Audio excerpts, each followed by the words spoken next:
मेरी तरफ चल के तो देख, पूरी सृष्टि न झुका दूं तो कहना। किसकी सामर्थ्य है कि प्रभु के पार्षद को गाली दे दे, प्रभु के पार्षद को पीट दे, प्रभु के पार्षद की अवहेलना कर दे? ये मन ही हमारा शत्रु है जब तक वश में नहीं होता। ये मन ही हमारी दुर्गति का कारण है जब तक ये प्रभु में नहीं लगता।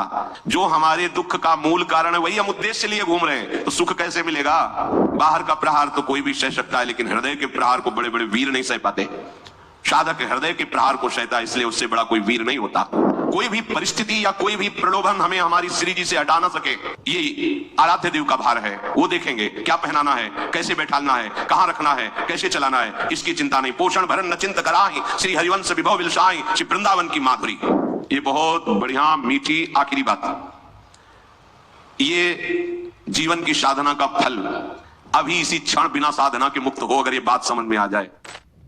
जो हम सुख चाहते हैं तो जहां सुख नहीं है वहां ढूंढ रहे हैं, इसलिए आज तक नहीं मिला, सब शांत है।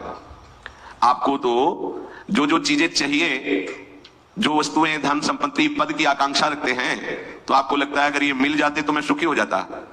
अपने को ऐसे बहुत मिले हैं जिनके पास आप चाह रहे हैं, उनकी बहुत मात्रा में संग्रह किया हुआ है, बहुत अधिकारिता है, बड़ा पद है, खूब ऐश्वर्य है, जगत में उनका नाम है, सम्मान है, पर हृदय जल रहा है, हृदय अशांत है। क्यों? क्योंकि जहां शांति प्राप्त होती है वहां उनका संबंध ही नहीं है। अशांत से कुतः सुखम, जिसका चित्त अशांत है उसे सुख कैसा? ब्रह्म। कुछ वर्ष की आयु, शरीर समाप्त हुआ, न पद रह गया, न संपत्ति रह गई, न नाम रह गया, न व्यवहार रह गया, न परिवार रह गया, अकेले अपने कर्मों की पोटरी बांध करके फिर नया जन्म, फिर वही पढ़ाई लिखाई, दुनिया का प्रपंच। नहीं तो अन्य योनियों में कीड़ा मकोड़ा, पशु पक्षी। विश्राम कहां है? अध्यात्म योग में। श्री भगवान कह रहे निःश्रेयसाय, मतलब दुखों का आत्यंतिक नाश, दुख का लेस नहीं जहां। अब अपने तो दुखालय में रह रहे हैं, तो सुख को इसी में ढूंढ रहे हैं, तो हम समझते हैं कि अरबों खरबों रुपया मिल जाए, सुंदर सुंदर भोग सामग्री मिल जाए, मैं सुखी हो जाऊंगा। ऐसे अभी इसी भूमंडल पे हैं जिनको खुद पता नहीं कि मेरे पास कितनी धनराशि है, रोज नए नए भोग भोगते हैं, पर नींद नहीं आती, नींद की दवा लेना पड़ता है। मानसिकता बिगड़ी हुई है, विक्षिप्त है, हृदय जल रहा है, हर समय भयभीत है, कहीं ऐसा ना हो जाए, कहीं ऐसे। सुख विनिश्चितम बदामि तेन अन्यथा वचांस में, गोस्वामी जी कहते हैं मैं सत्य कह रहा हूं, मेरी बात अन्यथा नहीं। जब तक तुम हरि भजन नहीं करोगे तब तक तुम्हें त्रिकाल में, त्रिभुवन में कहीं भी शांति नहीं। छूटवे के जतन विशेष बांधे जाएगो, कहे विष भोजन जो सुधा सान खाएगो। अगर अमृत भी खाएगा तो विष बन जाएगा। हरि विमुक्ता में तुझे कहीं शांति नहीं मिलेगी।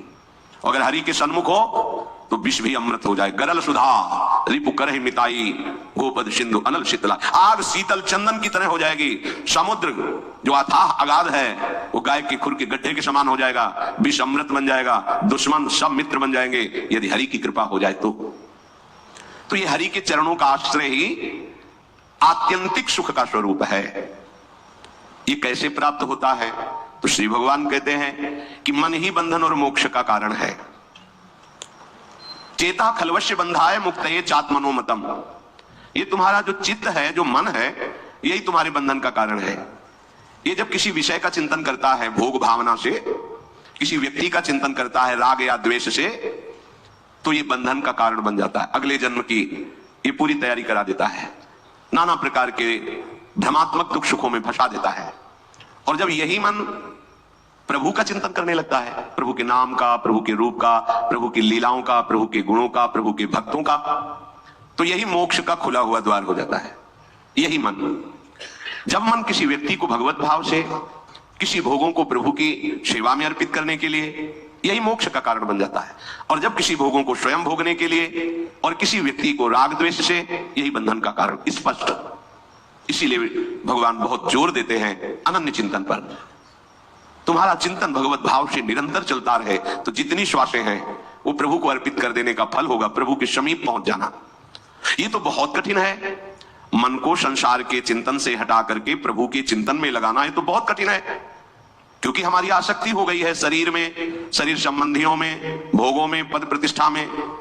बड़ा सुख लगता है जब हमारा यश, हमारी प्रतिष्ठा, हमारा मान, हमारा ऐश्वर्य, हमारा संबंध ये बहुतायत में दिखाई देता है तो अहंकार को बड़ा सुख मिलता है। यही दुख में फंसने का मूल कारण है। और संसार में यही उद्देश्य रखा जाता है। देखो ना ब्रह्म, जो हमारे दुख का मूल कारण है वही हम उद्देश्य लिए घूम रहे हैं, तो सुख कैसे मिलेगा? धतूरा बोओगे तो विषय खाने को मिलेगा ना, अमृत तो नहीं मिल जाएगा। अगर धतूरे में एक जीवन नष्ट करने की सामर्थ्य है तो मान प्रतिष्ठा प्रशंसा भोग भावना ये कई जन्म नष्ट करने की सामर्थ्य रखता है। बुद्धि हमारी भ्रमित है, इसलिए हम समझ नहीं पा रहे। विष तो एक जन्म मारता है, विषय देखो ना, जब से सृष्टि हुई आज तक मार ही तो रहा है। मरते मरते थक गए, मरना नहीं मिटा, फिर मरना पड़ेगा। अरे अब तो ऐसा मरो कि अब जन्मना ना पड़े, मृत्यु महोत्सव हो जाए। तो हे प्रभु, ये आसक्ति हमारी हो गई है शरीर में, शरीर संबंधियों में, भोगों में। तो जहां हमारी आसक्ति होती है वहीं हमारा मन चित्त चिंतन करता है। और आप कह रहे हैं कि अगर मन चिंतन करे निरंतर प्रभु का तो मुक्त है, जीवन मुक्त है। अभी कैसे हो सकता है ऐसा? तो श्री भगवान ने कहा, प्रसंगमजरम पाशमात्मनः कवयो विदुः स एव साधु सुकृतो मोक्ष द्वारमपावृतम्। खुला हुआ मोक्ष का द्वार खुल गया। क्या? जो तुम्हारी शरीर में आसक्ति है, शरीर के रिश्ते नाते संबंधियों में आसक्ति है, भोगों में आसक्ति है, वही नरक का खुला हुआ द्वार है। कैसे? त्रिविधम नरकस्येदम द्वारम नाशन मात्मना कामः क्रोधा तथा लोभा तस्मादेव त्रयम त्यजेत। जब तुम शरीर भाव से होते हो तभी तुम्हें काम वेदना सताती है। काम में बाधा पड़ने पर क्रोध का जागरण होता है, क्रोध ही नाश का स्वरूप बन जाता है। क्रोध हमारी स्मृति का नाश करता है, स्मृति से बुद्धि नष्ट हो जाती है, बुद्धि नाश ही सर्वनाश हो जाता है। काम, क्रोध और लोभ ये नरक के खुले हुए द्वार है। अगर यही आसक्ति प्रभु के प्रेमी महात्मा के चरणों में हो जाए तो कह रहे हैं मोक्ष द्वारम अपावृतम, खुल गया मोक्ष का द्वार। अब बस केवल प्रवेश करना है, अर्थात उनकी आज्ञा का पालन करना है। जो आसक्ति शरीर में, भोगों में, संबंधियों में है, यदि वो श्री भगवान के प्रेमी महात्मा सदगुरुदेव के चरणों में हो जाए तो मोक्ष का खुला हुआ द्वार है। अजात शत्रुभाव, अगर एक भी व्यक्ति के प्रति शत्रुभाव रहेगा तो यहां लौट के आना पड़ेगा। एक भी व्यक्ति से आसक्ति हो गई तो लौट के आना पड़ेगा। मृग के बच्चे से हुई मृग बन गए, पुरंजनी से हुई पुरंजनी बन गए। हमारी ऐसी भगवत भावना बढ़े कि पूरी सृष्टि में कोई एक भी शत्रु ना हो। जो तुमसे द्वेष करे उसको प्रणाम करो। यदि भगवत प्राप्ति के मार्ग में बढ़ रहे हो, जो तुमसे ना बोले उससे तुम कभी भी रूठो मत। सामने पड़े तो राधे राधे श्री हरिवंश। कभी ऐसा नहीं कि ये तो दुष्ट है मैं गाली देता, नहीं नहीं, हमारा प्रभु ही हमारे हृदय को मजबूत करने के लिए ऐसा स्वांग रच रहा है। सच्ची मानना, भगवान अपने भक्त को समर्थ बनाने के लिए लीला करते हैं, वही है, कोई दुष्ट नहीं है। किसकी सामर्थ्य है कि प्रभु के पार्षद को गाली दे दे, प्रभु के पार्षद को पीट दे, प्रभु के पार्षद की अवहेलना कर दे?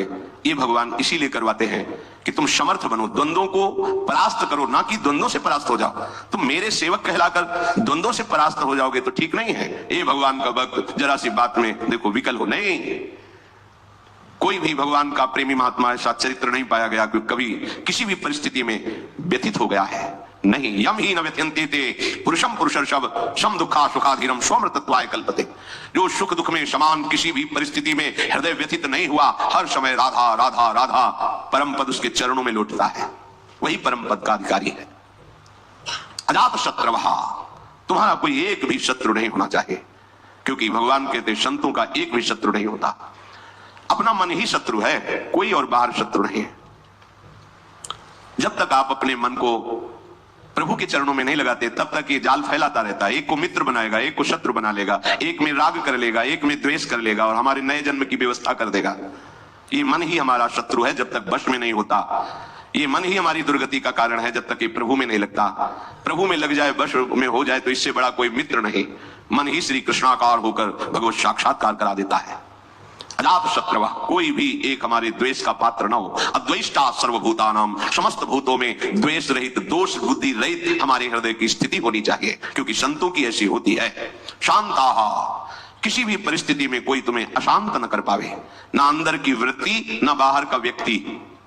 ऐसी शांति तभी मिलेगी जब चित्त प्रियाजू के चरणों के चिंतन में होगा, उनके नाम के चिंतन में होगा, क्योंकि भगवत प्रेमी महात्मा शांत रहते हैं। शांताहा साधवा साधु भूषण, आप राग द्वेष में विचरेंगे, निंदा स्तुति करेंगे, मान अपमान में सुखी दुखी होंगे तो अनन्य भक्ति कब धारण करेंगे? अपने को केवल लक्ष्य पर दृष्टि रखनी है। वही सच्चा निशानेबाज है जो केवल लक्ष्य पर दृष्टि रखता है। द्रोणाचार्य जी ने कौरवों पांडवों को धनुर्विद्या की शिक्षा दी। परीक्षा के लिए एक वृक्ष में चिड़िया टांगी और कहा इसकी आंख पर निशाना लगाना है। जो धनुष उठाता और तीर संधान करता, पूछते क्या दिखाई दे रहा है, बोले वृक्ष, डाल, चिड़िया, बोले रख दो धनुष, शाबाश। युधिष्ठिर जी से भी पूछा तो उन्होंने कहा चिड़िया दिखाई दे रही है, फिर आंख दिखाई, रख दो। अर्जुन से कहा क्या दिखाई दे रहा है, बोले गुरुदेव केवल आंख, बोले वेद दे, बस लक्ष्य दिखाई देना चाहिए तो कुछ भी आपको, कोई भी आपको, कहीं भी आपको परास्त नहीं कर सकता। लक्ष्य श्यामा श्याम, श्यामा श्याम का स्मरण, कोई परास्त नहीं कर सकता। लक्ष्य रहित होकर घूमोगे तो सब तुम्हें व्यथित कर देंगे। काम, क्रोध, लोभ, मोह, मद, मत्सर, ये सब हृदय में ही ये प्रहार करते हैं। बाहर का प्रहार तो कोई भी सह सकता है, लेकिन हृदय के प्रहार को बड़े बड़े वीर नहीं सह पाते। साधक हृदय के प्रहार को सहता है, इसलिए उससे बड़ा कोई वीर नहीं होता। सबसे बड़ा सुभट साधु होता है जो काम, क्रोध आदि की वार को हंसते हुए सहकर भगवान की तरफ बढ़ता है। जो विश्व में विश्व विजेता धनुर्विद्या के प्रकांड ज्ञानी, युद्ध क्षेत्र में सदैव विजय प्राप्त करने वाले रहे, वो भी घुटने टेक दिए काम क्रोध के आगे।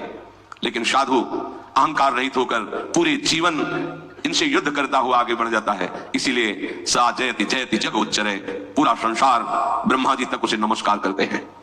ये विजय तभी हो सकती जब लक्ष्य चिंतन में रहे। श्यामा श्याम मई अनन्येन भावेन भक्तिम कुर्वन्ति दृढ़ाम, अनन्य भाव अपने प्यारी जी के चरणों में दृढ़ाम। कोई भी परिस्थिति या कोई भी प्रलोभन हमें हमारी श्री जी से हटा ना सके, इसे दृढ़ाम कहते हैं। दृढ़, प्राण ही तो जाएंगे, बहुत बार गए हैं, बहुत बार मरा हूं, अब एक बार श्री जी के लिए प्राण समर्पित करता हूं। चाहे जितना भयानक कष्ट दिया जाए, अपनी प्यारी जो से एक क्षण के लिए भी वृत्ति नहीं हटा सकता। और चाहे जितना प्रलोभन दिया जाए,